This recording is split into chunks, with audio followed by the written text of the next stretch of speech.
Ladies and gentlemen, welcome to the final day of Teaching and Learning 2015. We hope the knowledge and inspiration that came together Thursday during the pre-conference workshops and yesterday during a full day of sessions continues today. It is my pleasure to introduce the host of our first plenary. Please join me in welcoming the Executive Director of the White House Initiative on Educational Excellence for African Americans, Mr. David Johns.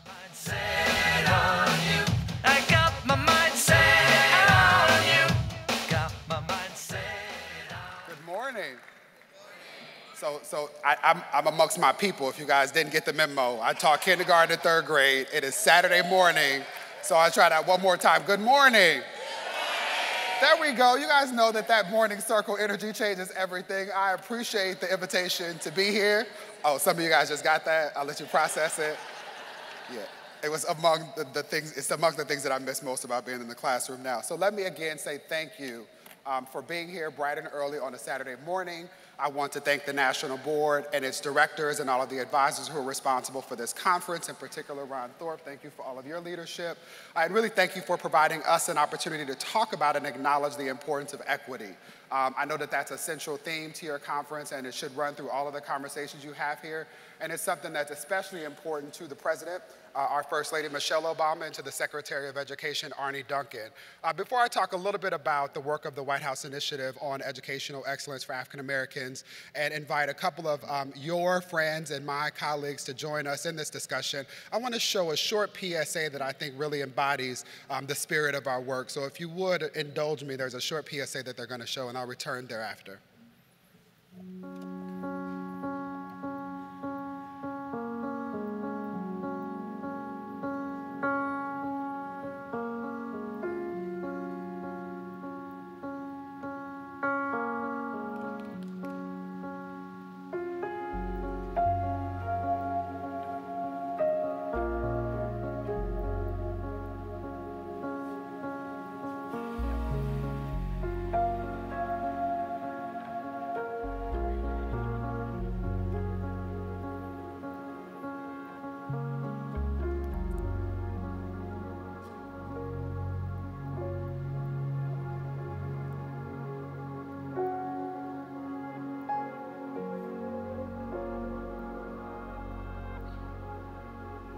Because of the three doctors, we can be our brother's keeper, stay focused, and work to succeed together. If that doesn't make you smile, something is wrong with you. So that PSA is a part of a campaign that belongs to another campaign called Because of Them We Can. And our initiative has a partnership with them where we are celebrating ensuring that all of our kids know who they are and whose they are by connecting them to the heroes and sheroes that we sometimes celebrate during Black History Month. And so this is a way for us to honor the fact that there is no more precious a resource than our babies. I call them babies no matter how old they are. And that there is nothing more worthy that we can expend ourselves doing than educating them. So if you hear me say nothing else today, hear me as our chairman often says, thank you for doing God's work. Give yourselves a round of applause.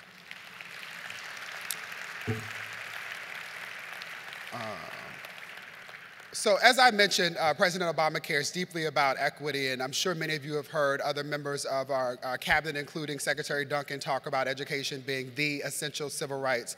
And as an example of that, or as a commitment, a show of commitment, the President established in 2012 the White House Initiative on Educational Excellence for African Americans. Show of hands if you've heard that name before today. Good, all right. That makes me feel good. So for those of you who haven't, we're going to change all of that. But this initiative is the newest of 6 similarly situated initiatives that are designed to help fill gaps and to identify opportunities for us to support population-specific issues. The eldest of which of these initiatives is the White House Initiative on HBCUs, which was established under Carter. And many of you will also know that there's a White House Initiative focused on educational excellence for Hispanics, a White House Initiative focused on educational excellence for Native Americans, Alaska Natives, and Pacific Islanders. There's another initiative focused on connecting faith-based and neighborhood partnerships to this work. And all of those existed before this administration, and there was a conspicuous absence, right? And many of you will already know this. I know that on Saturday morning I'm having a conversation with the congregation. But when we looked at the data, what we were still able to see, and what most of you know, is that on a whole lot of quality of life indicator ladders, African-American students are sometimes at the lowest rung. Now, my footnote is this.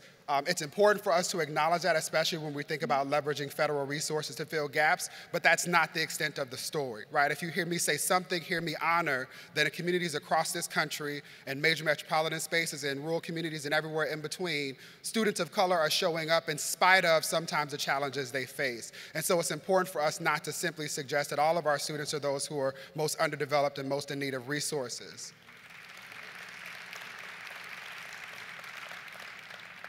And so we focus on a range of topics, but there are three primary ways in which we add value, and then I'm again going to invite our colleagues, my commissioners, to join in this discussion. The first thing we do is to provide platforms. Everybody say, provide platforms. We leverage the White House as a bully pulpit to provide platforms for experts to speak truth to power. Now, usually when I say experts in a space like this, we look at each other. That's not who I'm talking about. I'm actually talking about our babies. There was no one better suited to talk about and make recommendations for what they need to feel safe, engaged, and supported than our students. And so we partner with institutions and organizations, I appreciate that, like Johnson Publishing Company, Ebony Magazine, to produce summits around this country where we literally provide platforms for young people to demonstrate what it means to be young, gifted, and Black. The second thing we do is highlight evidence. Everybody say highlight evidence. So what we do is what you guys do each and every day. We take away the excuses and we identify the things that are working. And so we spend a lot of time disseminating information about proven and promising programs, strategies, and practices that are accelerating the learning and development of African American students. All students generally will have an especially significant impact on the lives of African American students. The third thing we do is to serve as a facilitator. Everybody say, serve as a facilitator. As exampled by our presence here today, we serve as a facilitator among and between organizations and communities that are focused on doing this work, really acknowledging that there are no late people in this work, that often people say silly things like teaching isn't rocket science. You're right, it's a lot harder, and if anybody needs evidence, you should feel free to borrow that, and if you need evidence, I have a NASA scientist on record affirming that. And so I say that because people say silly things like that all the time, right? And I said in an interview prepping for this event that I resisted the calling on my life that God had for me to be an educator for as long as I could, until I could stop running, right? But imagine how different things would be if we would encourage people not to say silly things like that, but honor that instead of continuing to use the adage that it takes a village, it takes a smart, well-resourced, committed village. So come with the people who know how to do the work, right? And show up and find ways to fill gaps. And so again, our commission and those three core goals are supported by 27 of some of the most committed, some of the most thoughtful, some of the smartest people I've ever encountered in my life, and 3 of them happen to have a very personal relationship to the National Board. So please join me in welcoming to represent our commissioners, Peggy Brookings. She is the co-founder of the Manufacturing and Institute of Technology. She's now the Executive Vice President of the National Board for Professional Teaching Standards and a board-certified and renewed teacher herself.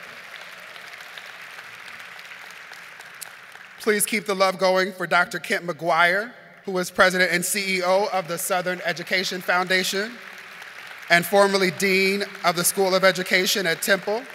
Also Assistant Secretary in the U.S. Department of Education and former member of the Board of Directors of the National Board. Busy people. Last but certainly not least is Ms. Rebecca Pringle. Many of you know that Becky is the Vice President of the more than 3 million member National Education Association. She is a former, I actually don't like the word former. Once you're a teacher, you're always a teacher. Math and science educator, classroom teacher, let's do that. And she's a current member of the Board of Directors of the National Board for Professional Teaching Standards. Give them all a round of applause.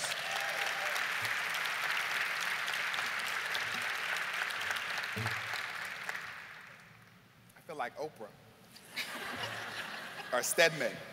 And so, that's probably a better one, huh?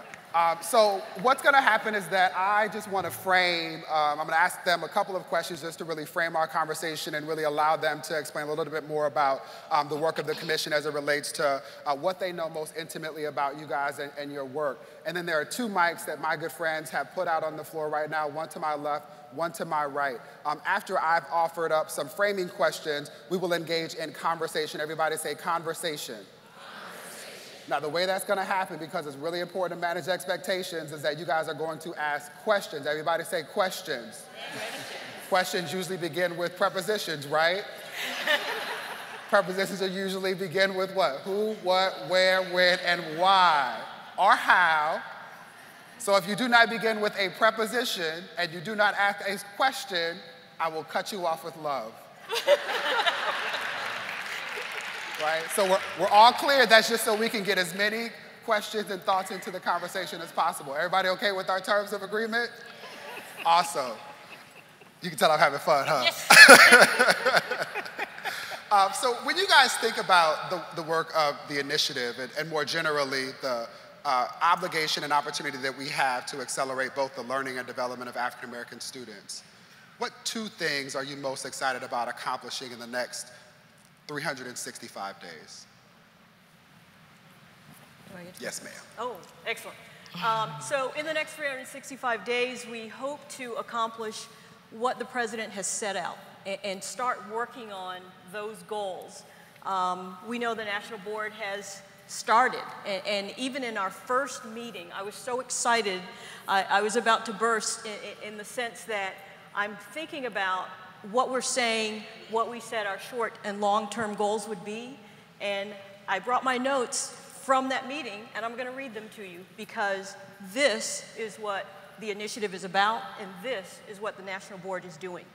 So we have a Kellogg grant. That grant is to fund K-3 literacy. We're working in the state of Mississippi. We started out with about $300,000 from Kellogg. We recently got a $2.4 million grant from them. And it is amazing. Yeah, y'all missed y'all shout. Yeah, you did. You did. So these funds will have National Board teachers as literacy coaches. We want to assist in summer camps. And in those summer camps, we're going to have National Board teachers working with students, actual students, and having other teachers look on to see what accomplished teaching looks like and what those teachers are thinking. And at the same time, helping kids who are not on grade level. We also want to use our new atlas. It's accomplished teaching, learning, and schools. So these are a system that we've put together of cases of accomplished teaching with commentary. And we can have teachers use that. And the cool thing about Atlas is the fact that if you're in Mississippi, we have a case that's from Mississippi that allows you to look at students that look like your students. You're not looking at somebody else or something that looks very different. So I was really getting excited when we got to this part. We also want to do research. And we don't want to leave out the part about, our reflective piece about, is this working, and what do we need to change, and how? The other thing that we're doing is making sure, with the Gates grant, is making sure that we fund a series of development of teachers who are in pre-service. And we'll start their junior year of pre-service, take them through 3 years of their novice teaching to get them ready for accomplished teaching. And David, you probably remember what I said in the very first minutes when we talked about, who are you and what you want to do and what you want to be, is the fact that I was upset that the first time I really saw accomplished teaching was when I had to watch the video of another accomplished teacher after teaching for 20 years. That should not be, ever. So one of the things that, if we start this very early and we start this in pre-service, it is an expectation of every teacher going through that I will become an accomplished teacher. So we have to do this. The other thing is that we have to share what we're doing. And we have a number of world-class teaching sites, and those world-class teaching sites are started in Mississippi. We're looking to recruit minority candidates. There are not enough candidates, and there particularly aren't not enough minority candidates. And those candidates are in the Delta area because those students are in those areas. Those schools are in those areas. And most of us, I mean, I taught 40 miles away from where I was educated. And most of those candidates in pre-service will do the same thing. So we want to have them stay in their communities. They understand the people and the children of those communities. So that is a good thing, to build from within. The SEED program that we have out there, as a teacher who is of a STEM background, I was a director of a STEM magnet school that I absolutely was in love with. And now we get to have those teachers share with each other and have them get together and exchange ideas and support teaching the way it should be supported. And I'm going to shut up in a minute, Ken, because you're going to want to talk. And the other thing... You have as much time okay, as sweetie, you need. you got it, you got it. No, because you didn't go say she took all the good answers, so you still going to have to get in there. And the Network to Transform Teaching. We're pairing with the Carnegie Foundation, and the Carnegie Foundation is the thought process behind this. And to get people thinking about what good teaching looks like, how do we incorporate that into our everyday lives? How do we share that? And then how do we become leaders and help others do the same thing? And I'm almost there, I'm almost there. So that's why I'm saying I was so excited in the first meeting, because these are just my thoughts from there. So what we want to do, and what we want to say to policymakers, to those people who are in charge of anything that has to do with our babies, is that they are so important to us. I have had a passion for this field my entire life. And my students that I teach, I love them to death. I still communicate with them every day. And I think, you know, if I had a wand, a magic wand, I would wave it. And anybody who had a pen on Capitol Hill that wasn't going to do something with education, I would be like Lucy, and it would just go to the ceiling and get out of your hands. So that's how I feel about it, and that was my first thought. Okay. Awesome. Give her a round of applause. So, I'm a gentleman, I think. I respect that. I'm a gentleman. I'm I respect that. That you are, Mr. McGuire. Thank you. Good morning, everyone. So, is David a kindergarten teacher or what? And I could not agree with him more. I have a 35-year-old son, and he is still my baby. So you're right, David. I am not a former teacher. I am an 8th grade science teacher. You know, I taught those babies with attitude. And I loved every minute of it. As a science teacher, I became very much aware of the gap that existed for my students of color, most especially my African American students and my other students. And so at an early period in my career, I thought deeply about what I could do as an educator. And one of the things we hope that you will get out of this session is to, and I will actually make some asks for those who don't know me. These people up here do actually know me. So I'm looking at you. And I'm going to draw you into my Becky vortex, because I'm going to be asking you to do something. It's not about you just sitting and listening to us. So I hope you're taking notes and thinking about what you're going to do when you go back to school on Monday, how you're going to make the difference. But I quickly learned early on in my career that we needed to do more for our students of color and those who were coming to us who lived in poverty. That we had to make sure that they had the access and opportunity that all of our students have. And so when I got the call to be on this commission, I was more than a little bit excited, because much like as Peggy just said, that the National Education Association, the NEA, was already involved in a lot of work. And so David, to your question about what do you hope we accomplish, the very first thing, you know, when you get appointed to a White House commission, you think, well, number one is we want President Obama to use his bully pulpit to talk about this issue. Because that's the very first thing that has to happen, is that we have to talk about these realities. David, you talked about, making a commitment.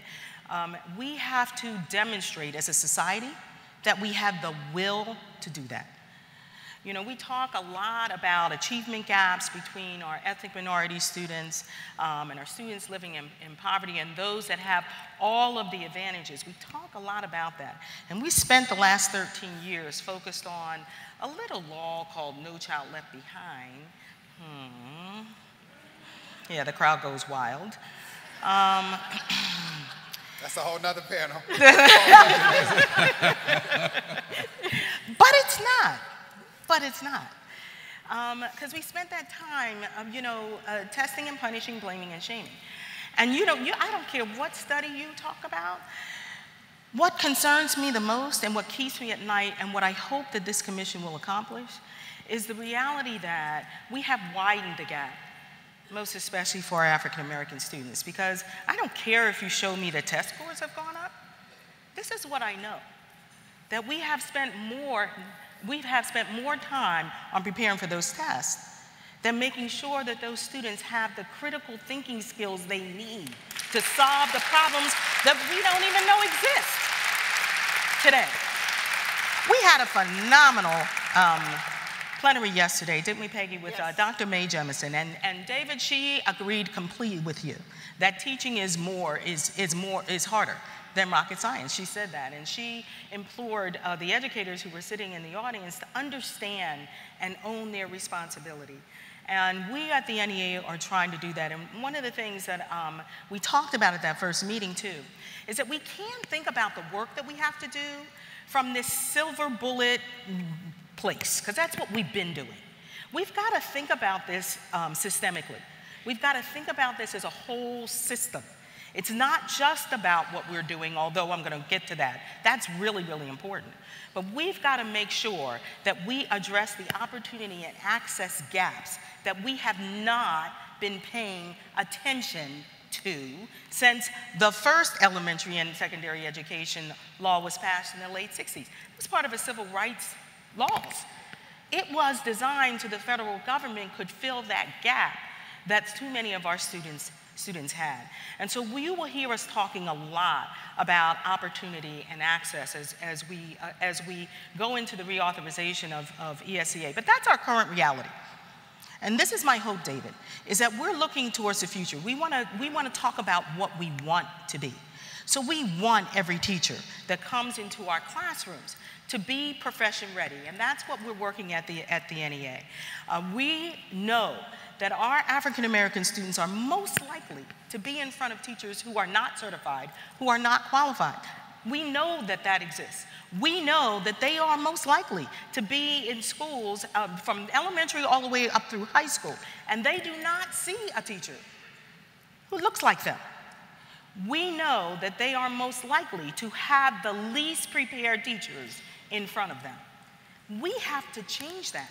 And that is our responsibility as educators to do that. And so at the NEA, we are partnering with the National Board and others to actually make an impact at the front end of that career. Peggy talked about the goal of having every teacher become an accomplished teacher.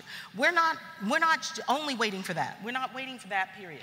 We're actually using the core propositions that the National Board uses to determine whether a teacher actually achieves their National Board certification. We're actually looking at incorporating that into pre-service training. So we already have teachers before they're in front of kids that understand how important it is to do reflective practice, that they understand it is their role and responsibility to know how to reach out to the community, to be culturally responsive, and to be culturally competent so they can meet our students where they are, hold those expectations high, and then figure out how to access the resources and assets of the communities of those students and the students themselves. David, I'm so glad you didn't forget. You know, we can't forget that it's all about the students so they can bring those assets to the community. And then I'll end here because I'm pretty sure Kim wants to talk. One of the things that we've done at the NEA, we kind of really shifted how we're thinking about things. you're not going to believe this, but we used to believe that if we just had the right policymakers in place, they would pass the right policy.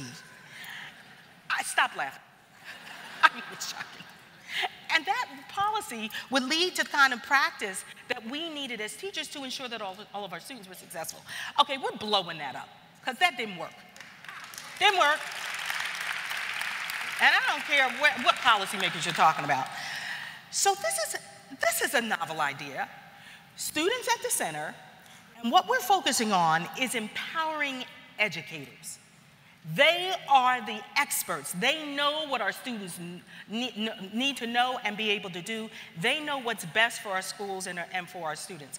Empowering our educators to lead. And so we're partnering with the National Board, with the Center for Teaching and Quality, on what we call our Teacher Leadership Initiative. And we're looking at that from 3 places. We need you to be leaders in professional practice. Everyone who ever went to school thinks they can come up in our schools and tell us what's best for our students. That's got to stop. But you've got to step up to that leadership in professional practice. But you can't stop there. You've got to understand policy. You've got to understand how to read it. You've got to understand how to write it, and you've got to understand how to get good policy passed for our kids and for our schools. So we are training leaders in policy, educators. And the third thing is that we are training leaders to actually lead within our association, within our union. Because if we're going to empower our educators to actually take, clear the way of the stupid and the crazy, we've got to fill that void with folks that are ready to lead, even within our own union, empowered educators. And so that is our new theory of success. It's all about you, no pressure. But it is all about you. And so I'm looking forward to our continued work with the commission and partnering with others to make it so. Give a round of applause.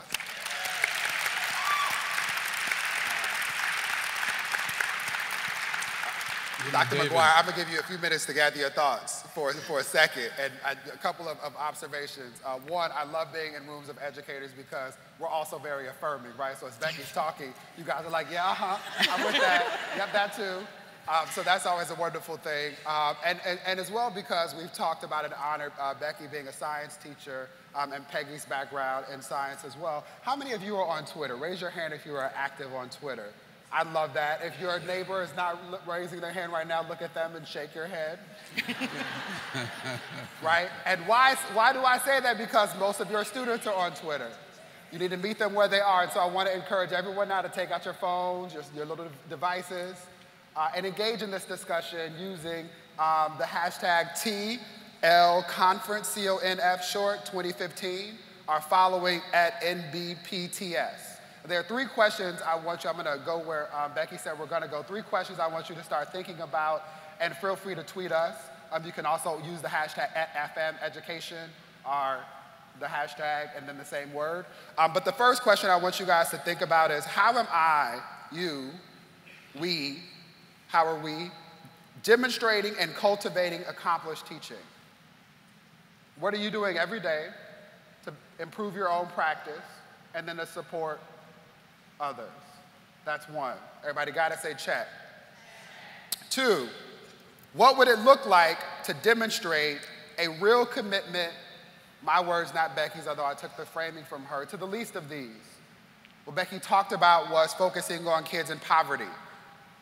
Kent's organization, Southern Education Foundation, recently produced a report that highlighted the fact that most kids in public schools in the South in particular are poor, right? So what would it mean? What would it look like? What resources are required? What actions would we then demonstrate to ensure a real commitment to those students who were most often neglected and ignored?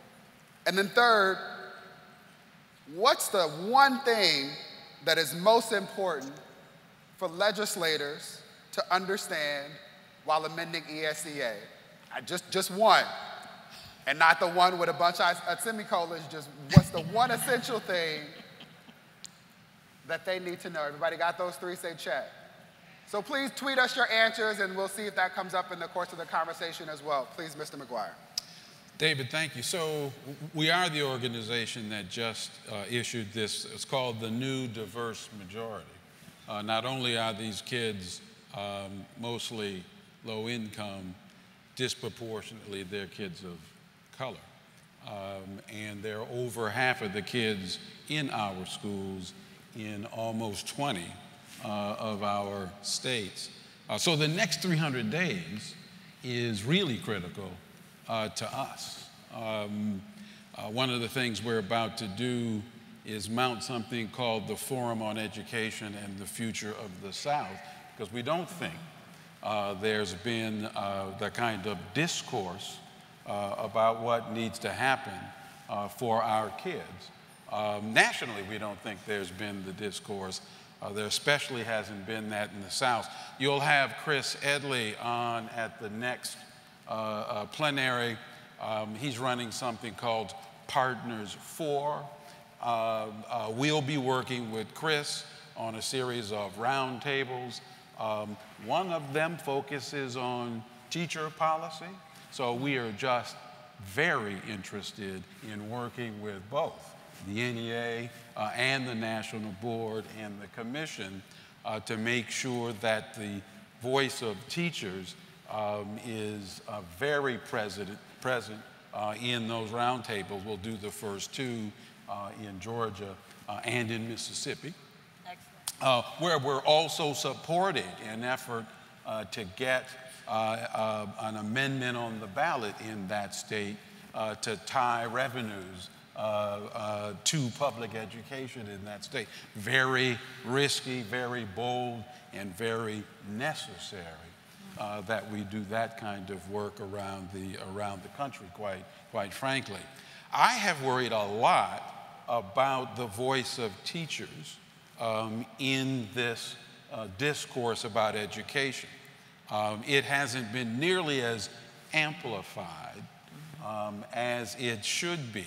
Imagine being down where I am. Anybody here from the South? You all know what I'm talking about in these right-to-work states, right?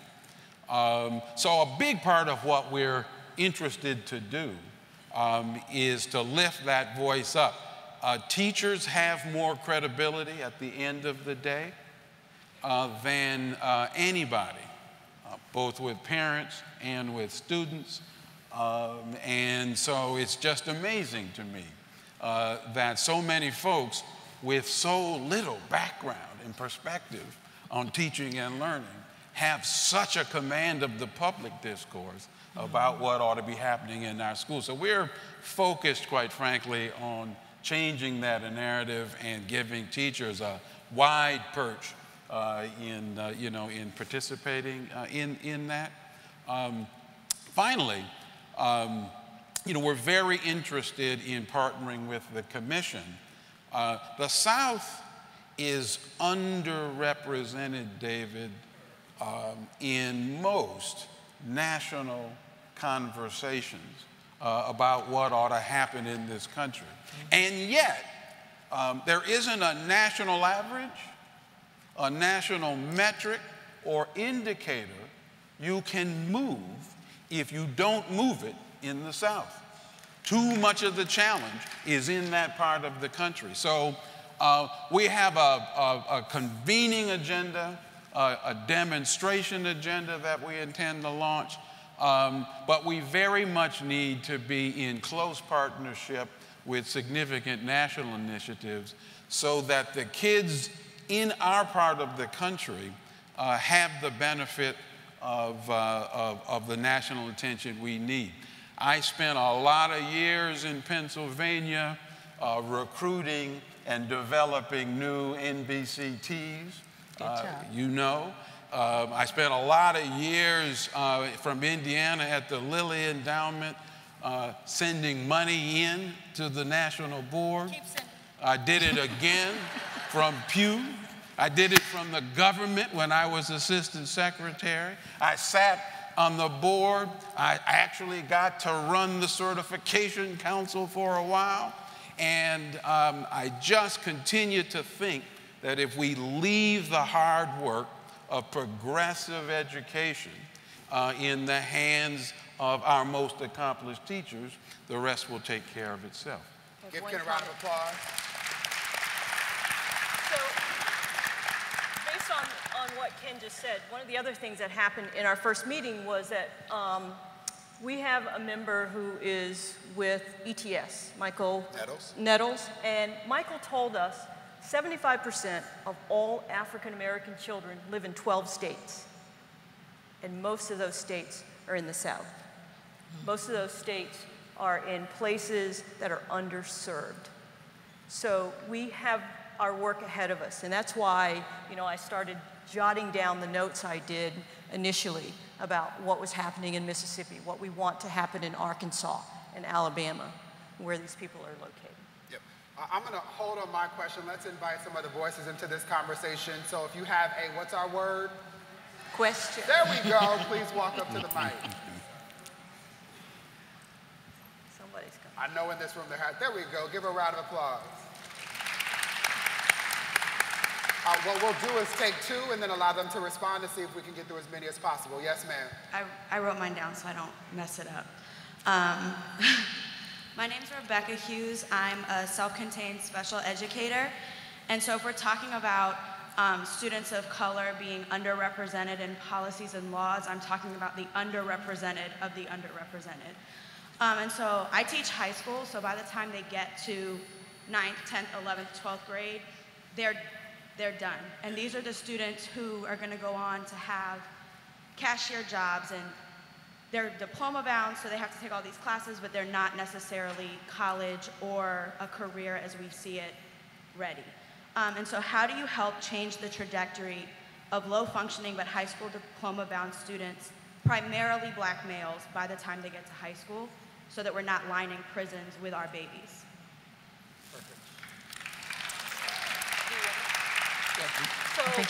Before you answer, let's take another question. I wonder how parents are being brought into the conversation with regards to all of the grants and the funding that you were talking about for specific students in these areas, but in places down south, in Mississippi and places like that. How are you reaching out to the local communities and some of these rural communities to bring these parents into the conversation so they have a voice and they feel empowered in a place that maybe disempowered them when they were there? Awesome. How are you Let's changing take one more. Morning, Jose Wilson. Just wanted to say, how do we develop more cultural competence amongst teachers, especially since cultural competence now equals professional competence in the way that we do things? Perfect. So 3 questions. I'm going to ask you guys to be as succinct as possible. Think about tweeting 140 characters or less. So the first one is, how do we change the trajectory of those who are typically written off, right? And I'll just start with, I appreciated the framing and how intentional you were in using the language that you used to acknowledge that all of our kids have immense potential. As Asa Hilliard used to say, I've never met a child who wasn't a genius, right? The work is ours to do. So the first one is, how do we change the trajectory of those who are typically written off as not being college or career ready? How are communities engaged? As you think about our work and the work we're doing together, how are we working with communities and not doing the work to them? And then third, how are we developing and concretizing the importance of cultural competence? Why don't we start? You want to start here, Becky? And then Ken, I want you in particular to talk about the community and cultural competence in the South. Okay, so how do we reach those students who we feel have been left behind? Because of the initiatives that we've developed now, we still have to help those students who are in those particular situations right now. I think accomplished teaching does that in the sense that you understand where students have been, you understand where they're going, you have a depth of knowledge to help them based on where they are to get them up to speed, number one. And if you can't do that, that student will continue to suffer. As our second question is because communities, parents need to feel at home in a school. When they enter a school building, they need to always be welcomed. Any decisions that are being made at that particular time, parents need to be a part of those. They're not there to push, they're there to understand. I've always made parents a part of everything that I do. And then the third one. You don't have to answer all of them. Yeah. Anyone else want to get in on the last question was about cultural competence? Well, you know, Three words I'd use that speak to the question about our young males: relationships, relevance, and rigor. It's huge differences when there's positive relationships, huge differences when there's relevance, when you can make connections between the lives they're leading and the things they're studying and the things they have an opportunity to do, internships, fellowships, etc., and rigor. The minute we decide some kids can do the work and others can't, we've lost. What we're doing to engage parents, quite frankly, is we're creating organizations across the South that are for and led by parents. We do a lot of work with Parents for Public Schools in Mississippi. We're actually planning the startup of a new parent-led organization in Georgia. We're looking into doing the same in South Carolina. We're supporting parent groups in Tennessee. I think on cultural relevance, the one thing we're just getting underway is a learning community between the deans of the HBCUs across the South to talk about the implications of that for teacher preparation. And if I may, Becky, we are working, the White House Initiative on Educational Excellence for African Americans, with the NEA and the AFT to produce summits that look like what I described earlier, where students are anchors, but that actually also place educators and then parents, families, and members of the community at the center, so that they can also make recommendations for what we need to do so that they also feel like they're partners, not just simply invited to the dance, but invited onto the dance floor. And so I encourage you to look at our website to learn more about that. The other thing I just want to lift up, there was a part of the question that talked about boys and men of color, and that was really highlighting one of the priorities that the president has lifted up through the My Brother's Keeper initiative.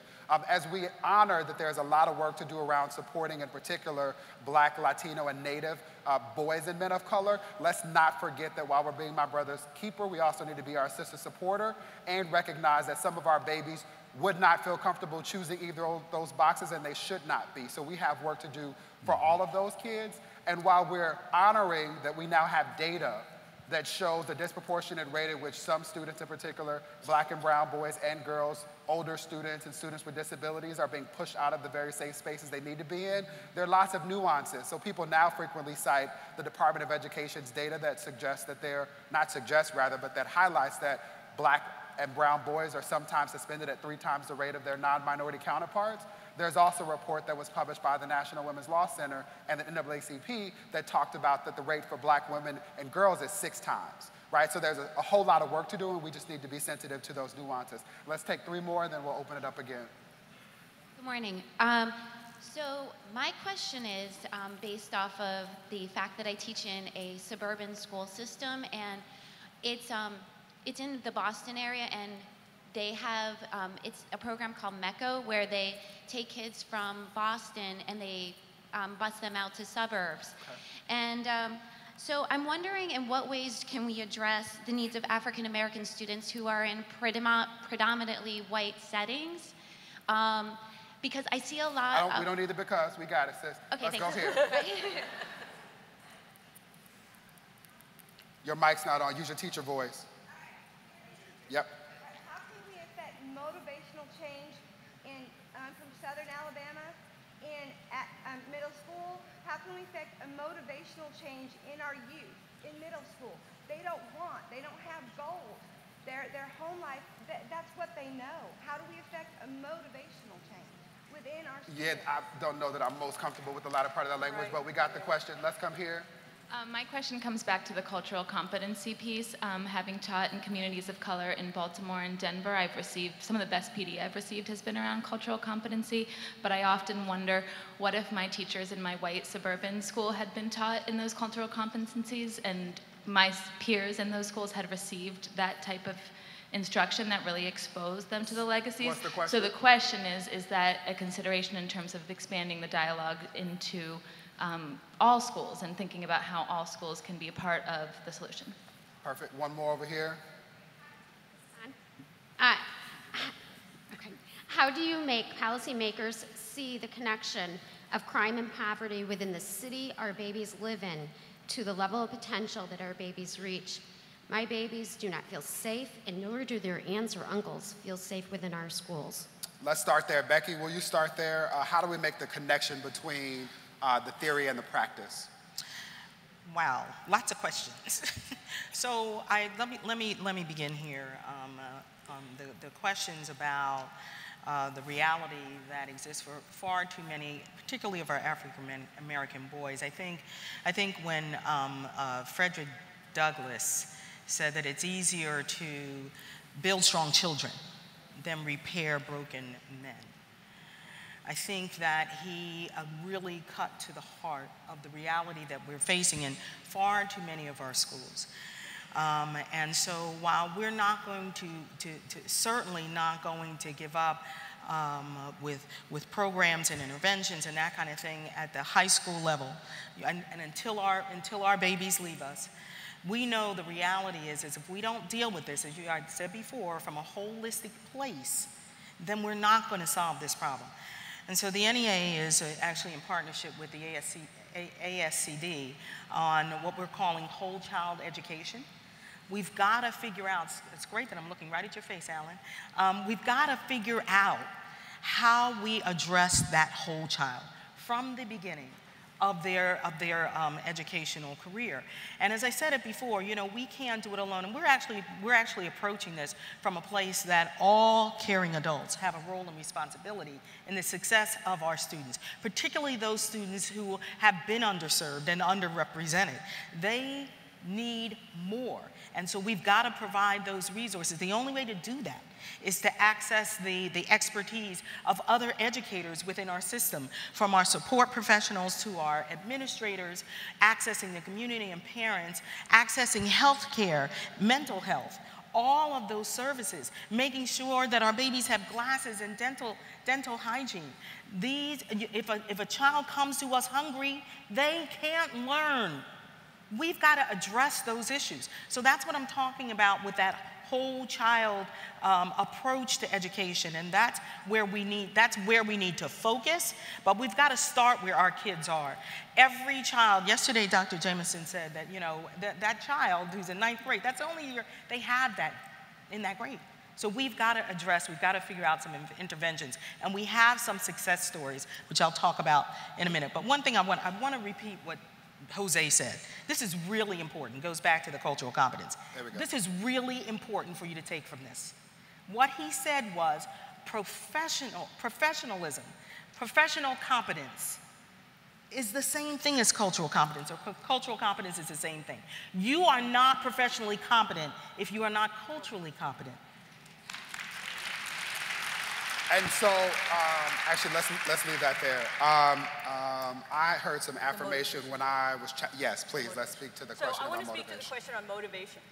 One of the things, and I'm wearing this band that Dr. Jemison gave me yesterday, and it says, dare to make a difference. And I'm going to charge all of you to dare to make a difference. One of the, she said, and I believe this wholeheartedly, I want to be the person that I want to be with. So as far as motivation is concerned, when my kids arrived in my class every day, we were all happy because they wanted to be there and I wanted them to be there. We need to create an atmosphere within our class because she said yesterday, I don't care if you live in a mud hut and sleep on a floor, people have aspirations and dreams. And we have to understand how to bring that out in a child. They do have aspirations and dreams. We have to let it bloom. And if somebody's too dense to get that, show them that video, right? Like, the thing that always frustrates me is that people forget that kids show up simply wanting to learn, right? Like, there are no problems with them at the point in which they decide that this is not for them. It's because one of us is messed up, right? So it's incumbent upon us to check each other with love. Kent, do you want to answer as well, maybe how do we expand the dialogue around cultural competency and or, actually not that one, will you talk about the needs of black students in predominantly white settings? Yeah, so I think Becky said it just right on the cultural competence piece. I don't need to really amplify. Jose. Well, Jose said it just right. So I was the chairperson of the curriculum committee on a school board for 8 years in a community that was predominantly white, just to set the stage. And I can't tell you the number of times that we would be at this time of year honoring students who were at the upper end of the, they were the ones in AP and honors and the like, and there just weren't very many kids of color in those groups. Look in at the program of studies in your high schools and ask yourself how many gates and screens are situated inside that program of study. How hard it is for kids to navigate through that curriculum into the high fiber parts of it. So this is another point about professionalism. When we figure out, back to relevance and rigor and relationships, how to give that high fiber, rich set of learning experiences to all kids, this issue takes care of itself. That's being lifted up a lot on Twitter. If you guys are following the thread, you would know that. So let's manage expectations. We have less than 10 minutes. Time is the most precious resource because you can't get it back. I'm going to ask that nobody else join the lines. We're going to run through all of the questions. I will take notes, and then we're going to allow them to respond. Everybody got to say check. We're going to go right to left, you first, and we're asking questions. How do we keep the best teachers with our students? I work at a school that's 90% minority. We got the question, sis. Next.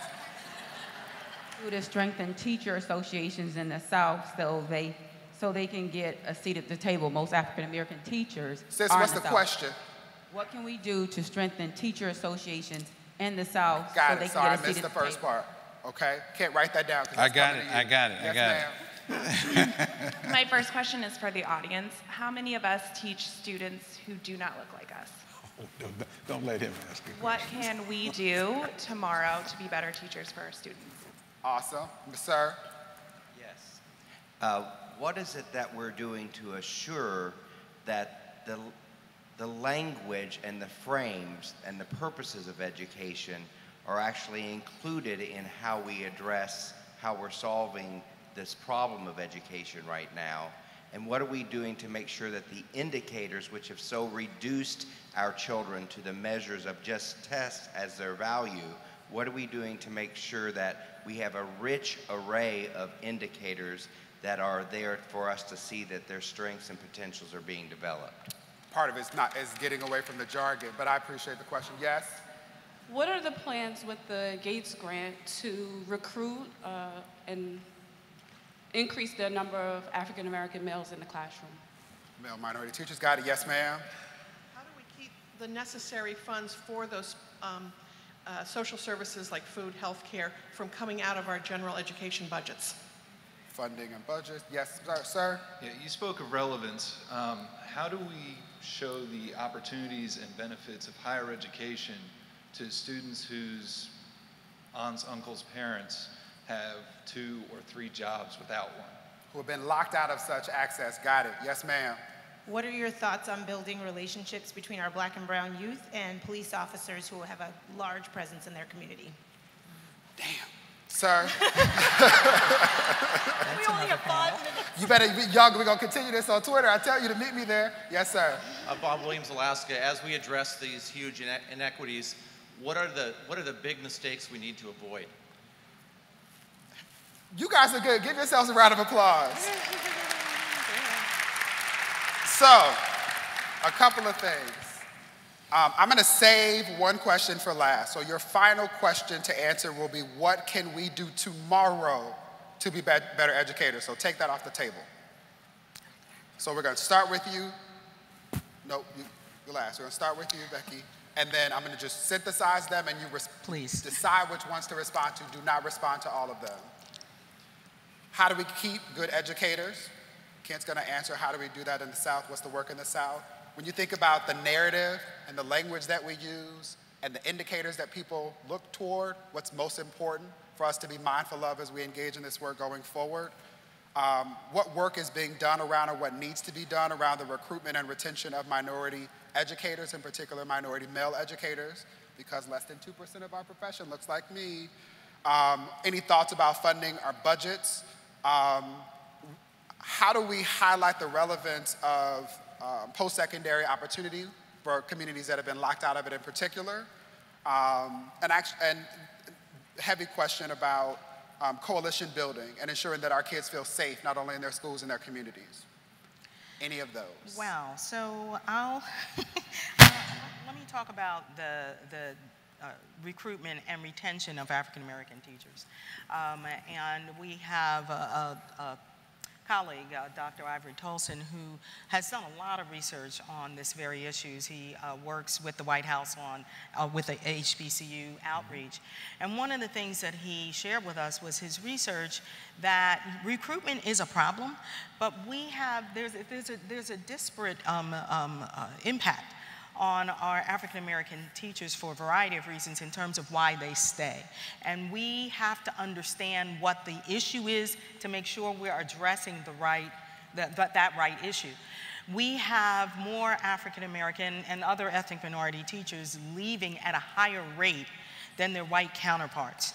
And part of the reason that we're beginning to as we dig down into that, is not just because other opportunities are opening up for African Americans in other fields, but because, and this is similar for all teachers, they feel the lack of respect. They don't feel that they are powerful in their own classrooms. They are most likely to be in those schools of greatest need, so the demands on them are great, and the resources are very small. And so we're looking at investigating the reasons why they are leaving in addition to attracting them into the profession. The other question I want to talk about is the associations in the South. And we're working very, very closely with our associations, our affiliates in the South, as well as our other affiliates on the issue that I talked about before, empowered educators. And so we're looking at what we call our student-centered union-led work.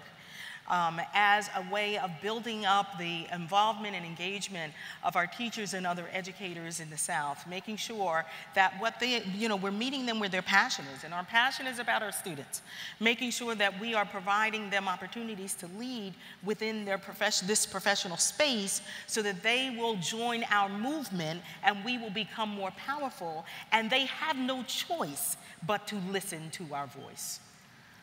At the risk of being persnickety, Dr. Ivory Tolson, the Deputy Director of the White House Initiative on HBCUs, Kent also serves on that board doing double duty as we work to support and not supplant their work, often makes the point that popularly people suggest that African American men are not choosing to enter into the profession. That's factually inaccurate. If you look at the professions that black male college graduates choose to go into, education is the leading profession. The challenge is that there are not enough of us who graduate from high schools with the skills we need to graduate from college. And so if we do nothing else, we can start by honoring that learning starts at birth, and the preparation for learning starts well before birth, and we support our kids when they're born so that they can graduate and enter into the profession and then stay.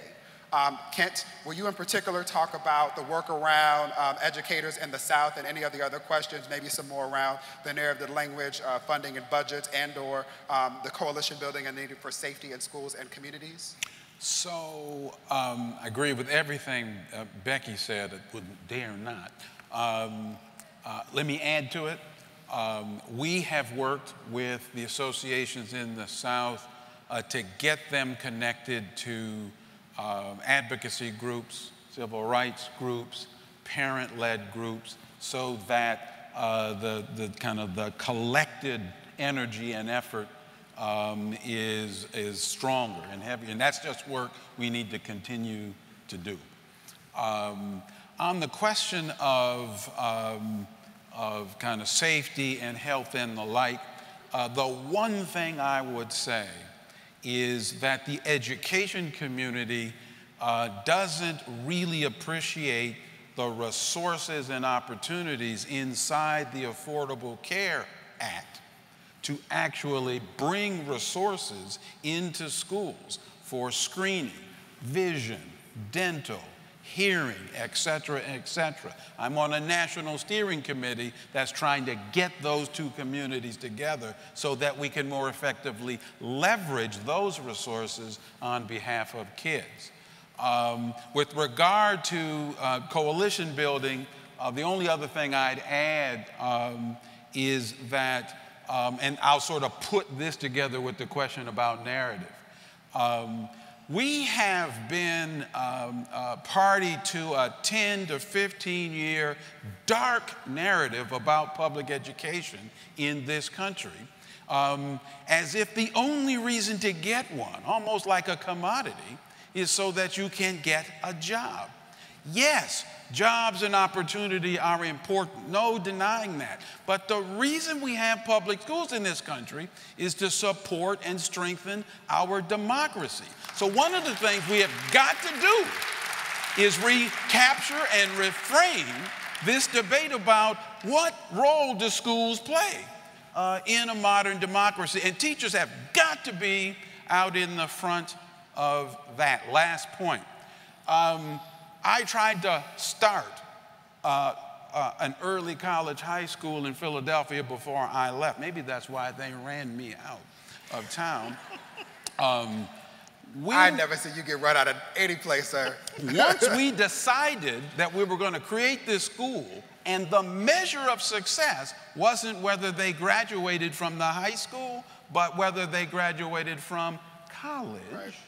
That had huge implications for where we started the school. And what we figured out was we needed to engage young people in the 6th, 7th, and 8th grade to develop a college-going mindset and to eliminate the myths about whether you could go or not. So there are ways to get at that. We just got to start early. Friendly amendment, it shouldn't be a college-going mindset. It should be a college completion. We just now started having the conversation with our babies about going. The narrative needs to be you're expected to complete. Fair point. Right, so as we wrap up, I'm gonna just ask, personal point of privilege, if you can spend a little bit of time acknowledging that we just celebrated the anniversary of Bloody Sunday. On that very day, there was a young man who was shot by the police. We have paused too many times, in particular over the last 2 years, let alone me recalling the last time I was in Money, Mississippi, being driven down the roads where they drug Emmett Till's body. When you think about all of that work, what more can and should we be doing to ensure that our kids feel safe and affirmed? If you would just start there, then I can synthesize others if you'd like. So one of the things I think that we see all the time is kids who we have formed these opinions about before we ever speak to them. And one of the things that I've seen, walking through the hall one day, you know, you have one teacher over here and I'm walking next to him. Here's a kid in between us walking with his pants down. So I go up to him and I say, "Sir, will you pull your pants up for me?" And he said, "Yes, ma'am." Now, someone else I have seen do that quite differently and got a very different reaction. I respect every child in front of me. And when people feel respected, they will respect you in return.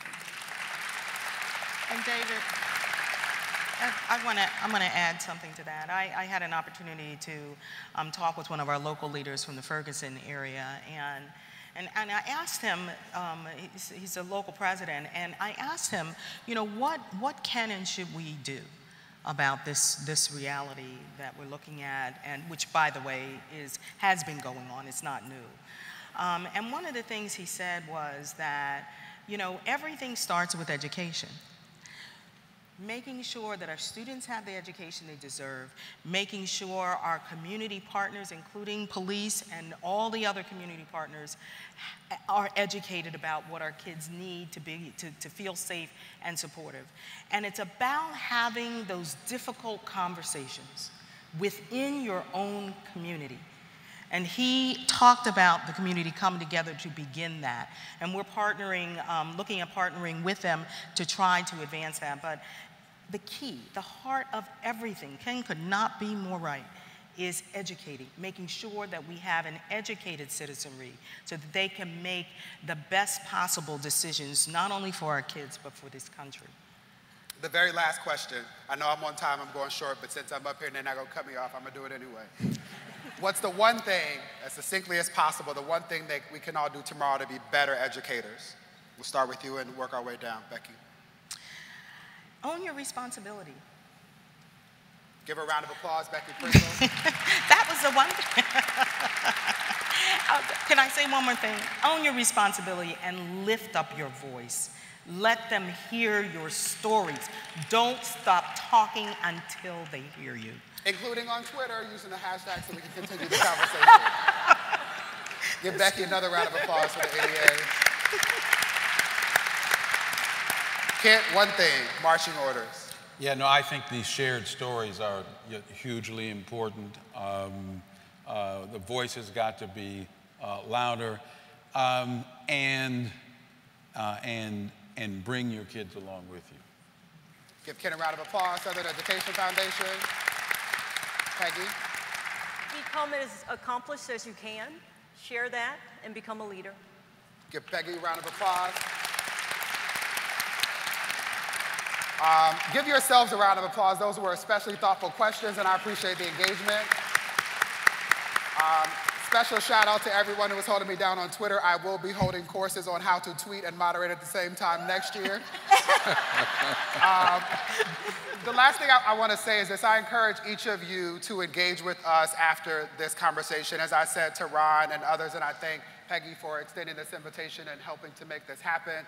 We were most excited about the opportunity to start a conversation. If you do nothing else after leaving here today, please borrow our platform to provide opportunities for young kids to demonstrate just how brilliant they are.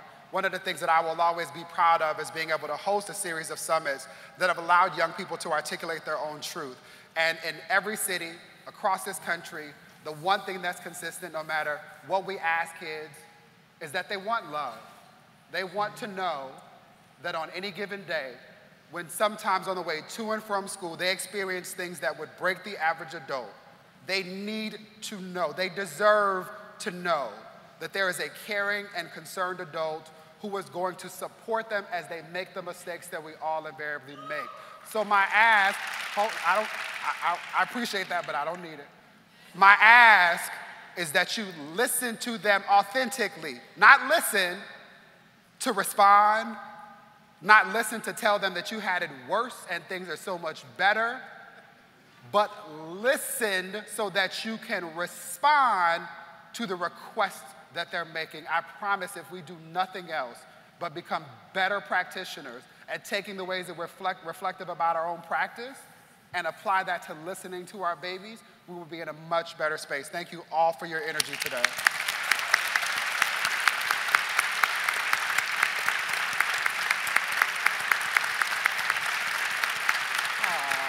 Yes, you should stand to thank these commissioners. Thank you to you.